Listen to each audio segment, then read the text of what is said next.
The crash came without warning, a violent clang of metal slamming against pavement. Heads turned just in time to see a cage topple over its heavy door, springing open.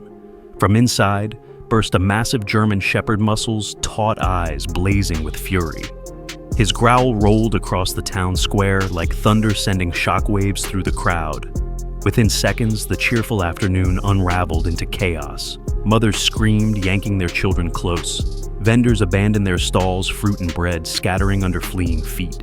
Teenagers sprinted toward alleys, and the once bustling square dissolved into a frantic stampede of fear. The beast charged free for the first time, claws tearing the ground, saliva dripping from bared fangs.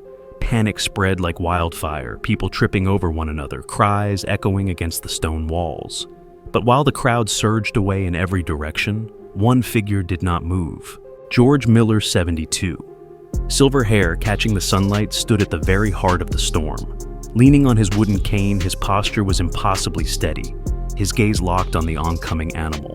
"Run!" someone shouted. "Get out of the way!"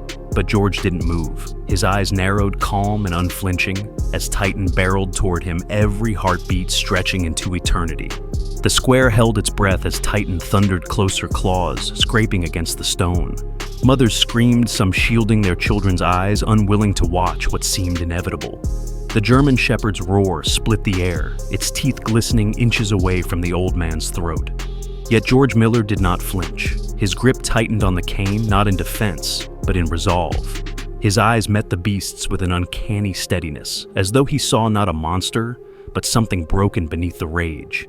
"Easy now," George whispered, his voice calm against the storm. The crowd braced for blood, but then it happened. Titan faltered mid-lunge, his body trembling, a flicker of confusion flashing in his wild eyes. His growl stuttered into heavy breathing. George raised his hands slow and deliberate. Fingers weathered with age stretched toward the beast's muzzle. Gasps rippled through the crowd. Was he mad? But Titan froze, muscles quivering, chest heaving. Inches from destruction, time seemed suspended. The predator's snarl softened into a whimper, as though George's unshaken presence had cracked something deep inside him. The square remained silent, paralyzed as man and beast locked in a moment that defied all reason. Titan's hot breath blasted across George's face, the roar still echoing in the square. Children cried into their mother's shoulders, some unable to look, others staring wide-eyed at the horrifying sight. But George remained steady, his hands still outstretched fingers. Trembling only slightly, eyes locked onto the German Shepherd's wild gaze. And then a sound no one expected. A whimper. Titan's snarling jaws quivered, his growl breaking into a low, uncertain cry. The dog's muscles rippled with tension, yet something had shifted. He no longer looked like a beast ready to strike, but a creature caught between instinct and memory. The crowd gasped. "Why isn't it attacking?" a man whispered. A young woman shook her head, tears streaming down her cheeks. No one could understand, but George did. "Easy, boy. You're not a monster," George said softly, lowering his cane to the ground. His voice, calm yet firm, carried through the stunned silence. Titan's ears twitched at the sound, his furious breathing slowing just enough to reveal hesitation. With infinite patience, George brushed his fingertips against the scarred fur of Titan's muzzle.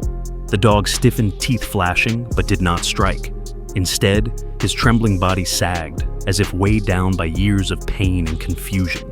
His chest heaved, his eyes burned, and then slowly he lowered his head into the old man's palm. The square erupted not in panic, but in disbelief. Gasps turned to sobs. Some clapped, others simply stared, unable to comprehend what they were witnessing. Titan, the feared and furious beast, had surrendered not to force, not to fear, but to compassion. And George, the frail man who refused to run, had turned terror into something miraculous. The square stood frozen in disbelief. Mothers who had shielded their children now lowered their hands slowly, their fear giving way to tears of awe. Titan the beast, who moments ago had threatened to tear the town apart, now trembled at George's feet, his massive head resting in the old man's lap. The silence broke into murmurs.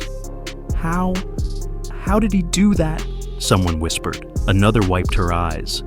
"The dog just wanted love." George's wrinkled hand stroked Titan's scarred fur with infinite gentleness. His eyes glistened not with fear, but with memory. He had seen dogs like this before, Creatures broken by cages beaten into violence, their spirits scarred by cruelty. Once long ago, George had worked with rescue dogs. He knew what lived behind the growl pain confusion, a desperate hunger for kindness. "You've been hurt, haven't you, boy?" George murmured, his voice low, but strong enough to carry. Titan's chest heaved with ragged breaths, a faint whine escaping as if in answer. Slowly, the dog's rigid body loosened his tail, twitching for the first time, not in aggression, but in uncertainty. The crowd began to shift, inching closer, still afraid, yet pulled by the sight of something extraordinary. Children peeked from behind their parents' legs, wide-eyed, as George whispered again, "You're not a monster, you're just lost." And in that moment, Titan closed his eyes. His breathing steadied. The savage fury that had terrified everyone melted into something almost fragile: trust. Animal control officers stepped forward, cautiously, poles and nets ready, but George lifted his hand firmly. "There's no need," he said, his tone resolute. "He's not dangerous anymore." Titan stayed pressed against him, no longer a beast, but a soul rediscovering peace. The square moments ago filled with terror now hummed with a quiet awe. People who had fled stood rooted in place, watching as Titan, the once furious dog, stayed calmly at George's side. His massive body, still trembling from adrenaline, leaned into the old man's hand, as though it was the only anchor he had left in the world. The animal control officers exchanged hesitant glances. Their poles and leashes hung useless in their hands. One finally muttered, "I've never seen anything like this." Another added softly, "He trusts him. Only him." George rose slowly, leaning on his cane, and Titan followed without hesitation. No tug on a leash, no harsh command, just quiet companionship. Step by step, they walked across the cobblestones together, the once terrifying predator now moving like a loyal guardian. The crowd parted in silence, eyes wide, hearts pounding with something between relief and reverence. Children clutched their parents' hands tighter, whispering, "He's not scary anymore." An elderly woman wiped tears from her face. "It's like the dog found his soul again," she whispered. Phones recorded every step, but no camera could capture the stillness, the unspoken miracle unfolding before their eyes. George paused at the edge of the square. He turned, his voice carrying steady and low. "He doesn't need chains. He needs compassion. Sometimes what we call monsters are just the broken ones waiting for someone to see them differently." Titan lowered his head, pressing his muzzle against George's leg. The beast that had terrified them all only minutes ago now seemed transformed into a companion, proof that even the fiercest storms can be calmed by kindness. In the days that followed, the story of George and Titan spread like wildfire across town. Videos of the terrifying confrontation and the astonishing transformation filled every phone screen, replayed again and again by people who could hardly believe what they had witnessed. But for those who were there, no replay was needed. The memory was carved into their hearts forever. The square, once remembered for chaos, now carried a different meaning. Families returned, children laughed again, but now with a sense of wonder. People whispered not about fear, but about compassion. They told their children, "Do you remember what the old man did? He didn't fight. He showed kindness." Titan remained under George's care, no longer seen as a threat, but as a symbol of hope. The once feared German Shepherd now walked calmly at his side, earning gentle pats from children who had once screamed in terror. It was as if the beast had been reborn, his scars softened by love. The town held a small ceremony weeks later. At its center, George stood with Titan, no longer a monster in the eyes of the community, but a reminder of something deeper. The mayor spoke softly. "What happened here will be remembered not as a moment of fear, but as proof that compassion is the strongest force we have."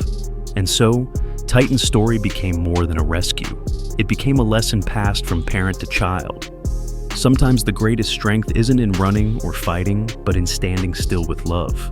What happened in the town square was more than an extraordinary rescue. It was a reminder that strength does not always come from force, but from compassion. In that fleeting moment when George reached out his hand, he showed the world that even the most broken and fearful hearts can respond to kindness. Titan, once feared as a monster, revealed himself as something else entirely, a soul longing for understanding. The crowd expected violence, but instead they witnessed healing. And in that transformation, everyone learned a truth too often. Forgotten love can quiet rage, and gentleness can disarm fear where weapons never could. George and Titan's story will live on not as a tale of danger, but as a symbol of hope. Because sometimes the bravest act isn't to run or fight, but to stand firm with compassion, believing that every heart can be reached.